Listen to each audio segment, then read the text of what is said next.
गोंदियाच्या कुडाआस पुलावर नागरिकांचं उपोषण सुरू आहे। 30 ते 40 वर्ष जुन्या जीर्ण पुलाच्या जागी नवीन पुलाची मागणी हे सगळे नागरिक करतात। आणि पावसाळ्यात पुलावरील पाणी असतं आणि त्याच्यामुळे विद्यार्थ्यांना किंवा इतर नागरिकांना सुद्धा प्रचंड त्रास होतो।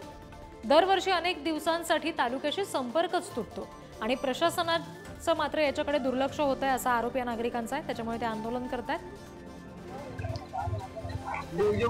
या गावामध्ये छोटे मोठे शेतकरी आहेत, व्यवसाय करणारे लोक आहेत।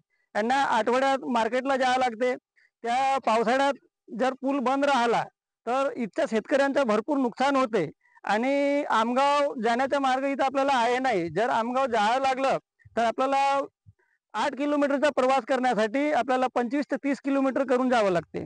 गावची समस्या, माझी शाळेची समस्या आहे, विद्यार्थ्यांची समस्या आहे, तरी शासनाने याच्याकडे लक्ष द्यावं आणि हा उंच पूल बांधावा। कारण की हा रस्ता आमगाव पासून आतून आमगाव ते सालेकसाला जोडतो आणि तिप्पटलाच नाही तर ह्या मार्गावर असलेले 10 गाव बाधित होतात आणि पावसाळ्यामध्ये खूपच ह्या गावांना अडचणींना तोंड द्यावं लागते।